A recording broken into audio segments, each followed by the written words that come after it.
आज भाग 5 का अध्याय सुनिए। जीवो बसति सर्वस्मिन् देहे तत्र विशेषतः वीर्ये रक्ते मले यस्मिन् क्षीणो यति क्षयं क्षणात्। अर्थात जीव तत्व जीवन शक्ति संपूर्ण शरीर में व्याप्त है, परंतु यह विशेष रूप से वीर्य रक्त और मल में निवास करता है। जब इन तीनों में से विशेषकर वीर्य का क्षय होता है तो जीवन शक्ति क्षण भर में कमजोर हो जाती है। इसके फलस्वरूप शरीर, मन और आत्मा तीनों ही धीरे धीरे पतित होने लगते हैं। इसलिए प्राचीन शास्त्रों में बार बार इस बात पर जोर दिया गया है कि वीर्य की रक्षा करना जीवन की रक्षा करने के समान है। वीर्य मात्र एक शारीरिक द्रव्य नहीं, अपितु यह जीवन का मूल सत्व, चेतना का स्रोत और ओज तथा आत्मबल का आधार है। वीर्य के पकने की अवधि एक आयुर्वेदिक दृष्टिकोण। महामान्य भोज द्वारा वर्णित एक अत्यंत महत्वपूर्ण आयुर्वेदिक सूत्र में धातुओं के परिपाक का क्रम और काल स्पष्ट किया गया है कि धातौ रसदौ मज्जान्ते प्रत्येकम कमतो रस अहो रात्रात्व्यर पंच सार्ध दंडन च तिष्ठति। अर्थात शरीर की प्रथम धातु रस से लेकर अंतिम धातु मंजा तक प्रत्येक धातु में रस का सार 5 दिन रात तथा 1.5 घड़ी यानी लगभग 36 मिनट तक स्थित रहता है। इस प्रकार प्रत्येक धातु को पोषण प्रदान करते हुए रस अंततः वीर्य के रूप में परिणत होता है। इस गणना के अनुसार 30 दिन और 9 घड़ी में रस क्रमशः सभी 6 धातुओं रस, रक्त, मांस, मेद, अस्थि और मंजा को पोषित करता हुआ वीर्य का निर्माण करता है। आयुर्वेदाचार्यों का भी यह सर्वसम्मत मत है कि 1 मास के उपरांत पुरुष शरीर में वीर्य तथा स्त्री शरीर में रज की उत्पत्ति होती है। महर्षि सुश्रुत ने भी इस तथ्य की पुष्टि की है कि एवं मासेन रसः शुक्रो भवति पुंसाम स्त्रीणां चार्तव मिति सुश्रुत संहिता। अर्थात रस धातु 1 मास में परिपक्व होकर पुरुषों में शुक्र यानी वीर्य और स्त्रियों में आर्तव यानी रज का निर्माण करता है। इस प्रकार शरीर में धातुओं के क्रमिक पोषण और परिपाक के पश्चात 30 दिन के उपरांत एवं 40 दिन से पूर्व अंतिम धातु वीर्य का बनना सर्वसम्मत है। यह तथ्य हमारे प्राचीन आयुर्वेदाचार्यों द्वारा प्रमाणित एवं मान्य है। अब यह प्रश्न होता है कि यदि 1 मास तक वीर्य नहीं बनता तो इससे पहले संभोग करने से बाहर क्यों निकलता है? इसका उत्तर यह है कि वीर्य का तो शरीर में कभी अभाव नहीं रहता। जिस दिन इसका अभाव हो जाएगा उस दिन मनुष्य जी नहीं सकता। इसका कारण यह है कि वीर्य केवल एक अंतिम परिणति नहीं, अपितु सतत चलने वाली जैविक प्रक्रिया का परिणाम है। प्रत्येक मनुष्य भोजन करता है, जो कुछ आहार किया जाता है उससे सदैव रसादी 7 धातुएं क्रम से बनती रहती हैं। 7 धातुओं की 7 प्रकार की क्रियाएं निरंतर होती रहती हैं। इस नियम से वीर्य भी सदा बनता है, तो फिर ऊपर का मत मिथ्या है? नहीं, उसका अभिप्राय यह है कि निरंतर बनने वाली धातु परिपक्व नहीं होती। जो धातु अविराम काम करती रहती है वह 1 मास के पश्चात भली भांति पक जाती है।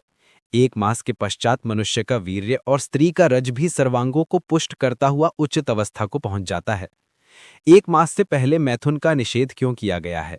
वह इसलिए कि इससे पहले वीर्य के बाहर निकलने से सब धातुओं में क्षीणता आ जाती है। धातुओं में क्षीणता आ जाने से शरीर के सब अवयव निर्बल हो जाते हैं और रोगों की उत्पत्ति होती है। 1 मास के पश्चात वीर्य का पकना अत्यंत स्वाभाविक है। इसका प्रमाण यह है कि स्त्रियों का ऋतुकाल भी 1 मास के पश्चात ही आता है। यदि वह बात प्राकृतिक न होती तो ऐसा क्यों होता? परमात्मा ने स्त्रियों को गर्भधारण करने के लिए तथा पुरुषों को गर्भाधान के लिए ही बनाया है। प्रधानतः मैथुन का उद्देश्य भी यही है। बलवान मनुष्य के शरीर में आहार की रसादी क्रियाएं शीघ्रता से होती रहती हैं, इसलिए उसका वीर्य भी कुछ पहले ही पक जाता है। पर दुर्बल मनुष्य का वीर्य और भी अधिक दिन में पकता है। इसका कारण यह है कि उसके शरीर में आहार की रसादी क्रियाएं देर में होती हैं। यही बात स्त्रियों के रज के संबंध में भी पूर्ण रीति से घटती है। 1 मास के उपरांत उत्पन्न वीर्य व रज के लाभ और महत्व। 1. उच्च जीवन शक्ति। 1 मास के संयम के बाद जो वीर्य अथवा रज उत्पन्न होता है वह अत्यंत प्रबल जीवनी शक्ति से युक्त होता है, जो शरीर और मन को बलवान बनाता है। 2. संयम का महत्व। इस प्रकार के शक्तिशाली वीर्य और रज को केवल गर्भाधान जैसे उद्देश्यपूर्ण कार्यों में ही उपयोग में लाना चाहिए, अन्यथा इसे व्यर्थ में नष्ट करना उचित नहीं है। 3. रक्षण का लाभ। यदि इनकी तात्कालिक आवश्यकता नहीं है तो इन्हें शरीर में ही संरक्षित रखना उत्तम माना जाता है, जिससे जीवन शक्ति बनी रहती है। 4. गुणों में वृद्धि।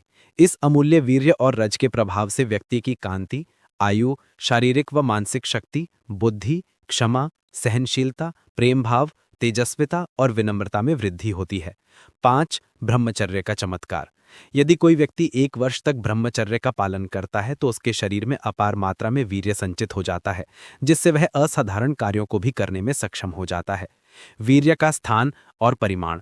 श्लोक वैद्यक शास्त्र। शुक्रम सौम्यम सितम स्निग्धम बल पुष्टिकरम स्मृतम गर्भबीजम वपुसारो जीवस्य आश्रयोत्तमम। भावार्थ, शुक्र अर्थात वीर्य सौम्य स्वभाव का, श्वेत वर्ण का, स्निग्ध यानी चिकना, बल और पुष्टि प्रदान करने वाला होता है।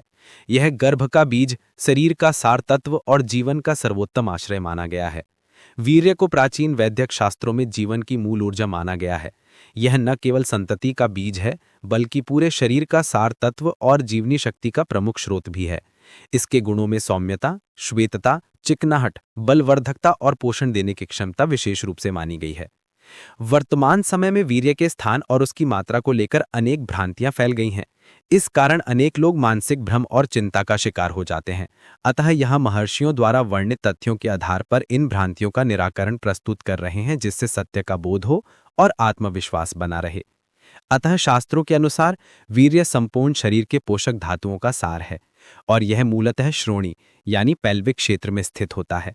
यह अस्थि, मज्जा एवं अन्य 7 धातुओं के परिपाक यानी परिष्करण के बाद उत्पन्न होता है। अतः इसे शरीर का सार कहा गया है। और वाधनिक विज्ञान के अनुसार वीर्य यानी सीमन मुख्यतः अंडकोश यानी टेस्टिस में उत्पन्न होता है, जहां शुक्राणु यानी स्पर्म बनते हैं। यह वृषण, टेस्टिकल, शुक्रवाहिनी, वास डेफरेंस, मूत्रमार्ग और प्रोस्टेट ग्रंथि जैसे अंगों के सहयोग से बाहर आता है। वीर्य केवल शुक्राणु नहीं होता, इसमें 90% तरल पदार्थ होते हैं जो शुक्राणुओं को पोषण और गतिशीलता प्रदान करते हैं। जैसे दूध में घी और गन्ने में रस छिपा रहता है, वैसे ही वीर्य भी समस्त शरीर में सूक्ष्म रूप से व्याप्त होता है। यह बाहर से दिखाई नहीं देता, लेकिन यह संपूर्ण शरीर में विद्यमान रहता है। जब शरीर ऐसा अन्न या आहार लेना बंद कर देता है जिससे वीर्य की उत्पत्ति और रक्षा होती है, तो शरीर भीतर से रिक्त होने लगता है। उसकी शक्ति, चमक और स्थिरता कम हो जाती है। यदि वीर्य केवल किसी एक स्थान पर स्थित पदार्थ होता तो उसके हास या संरक्षण का प्रभाव केवल उसी अंग तक सीमित रहता, किंतु ऐसा नहीं है। जब वीर्य की हानि होती है तो उसका प्रभाव पूरे शरीर, मन और मस्तिष्क पर देखा जाता है। इससे सिद्ध होता है कि वीर्य संपूर्ण शरीर की शक्ति और चेतना का सार है। अतः वीर्य कोई साधारण पदार्थ नहीं, बल्कि यह शरीर की संचित ऊर्जा, पोषण और जीवन तत्व का सबसे गहन रूप है। इसका संरक्षण संपूर्ण स्वास्थ्य, मानसिक संतुलन और आत्मबल के लिए अत्यंत आवश्यक है। पृथक स्वप्रसृतम प्रोक्तम ओजो मस्तिष्क्रेतसाम द्वाओ अजलि तु स्तन्यस्य चत्वारो रजस्त्रियाः। भावार्थ, ओज यानी तेज, मस्तिष्कीय यानी मंजा का, तरल और वीर्य, इन तीनों का औसत परिमाण पुरुष के अपने हाथ की 1 अंजुली यानी चुल्लू के बराबर होता है। स्त्रियों के शरीर में स्तन्य यानी दूध का परिमाण 2 अंजुली और रज का लगभग 4 अंजुली माना गया है। स्वस्थ पुरुष और स्त्री के शरीर में उपर्युक्त वर्णित परिमाण में ओज, मस्तिष्कीय तरल, वीर्य, दूध और रज होते हैं। यह सामान्य शारीरिक स्थिति का संकेतक है। अस्वस्थ या पोषणहीन शरीर में यह मात्रा स्वाभाविक रूप से कम हो सकती है। कुछ प्राचीन मतों और परंपरागत वैद्यकीय गणनाओं के अनुसार लगभग 40 मुट्ठी आहार से 1 बूंद रक्त और 40 बूंद रक्त से 1 बूंद वीर्य उत्पन्न होता है। अर्थात वीर्य शरीर का अत्यंत परिष्कृत और अमूल्य तत्व है, जो बहुत अधिक मात्रा में आहार और ऊर्जा खर्च करने के बाद ही बनता है। कुछ भारतीय वैज्ञानिकों का अनुमान है कि तोला लगभग 12 ग्राम वीर्य बनाने में लगभग 1 सेर यानी 930 ग्राम रक्त और उस रक्त को उत्पन्न करने हेतु लगभग 1 मन यानी लगभग 40 किलोग्राम आहार की आवश्यकता होती है। इस विवेचन से यह स्पष्ट हो जाता है कि वीर्य केवल एक द्रव्य नहीं, बल्कि शरीर की संपूर्ण पोषण प्रणाली का गहनतम निष्कर्ष है। इसका प्रभाव केवल यौन शक्ति तक सीमित नहीं, बल्कि यह समस्त इंद्रियों, मस्तिष्क, स्मृति, साहस और जीवनी शक्ति को सक्रिय बनाए रखता है।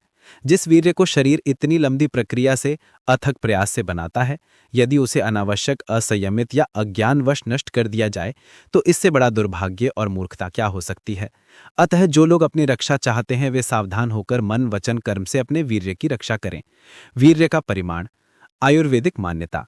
प्राचीन ग्रंथों में उल्लेख है कि अत्यंत संयम से उत्पन्न वीर्य की 1 बूंद 40 बूंद रक्त से बनती है। यह विचार कि वीर्य अत्यंत कीमती और परिश्रम से बनने वाला तत्व है, वीर्य की पोषण प्रक्रिया और महत्व को दर्शाता है। वैज्ञानिक तथ्य। सामान्यतः एक बार स्खलन में 2 से 5 मिलीलीटर वीर्य निकलता है, जिसमें लगभग 2 से 5 करोड़ शुक्राणु हो सकते हैं। परंतु शरीर लगातार इसे उत्पन्न करता रहता है। एक स्वस्थ पुरुष कुछ 6 दिनों में पुनः पूर्ण वीर्य उत्पादन कर सकता है।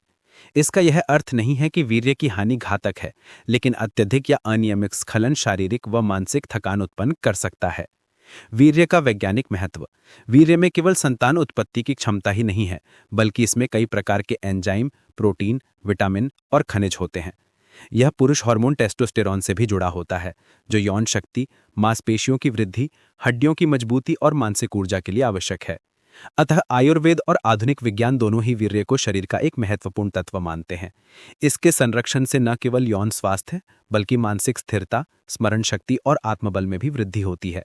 अतः वीर्य को नष्ट करने के प्रति लापरवाही नहीं करनी चाहिए। संयम, संतुलन और उचित जीवन शैली से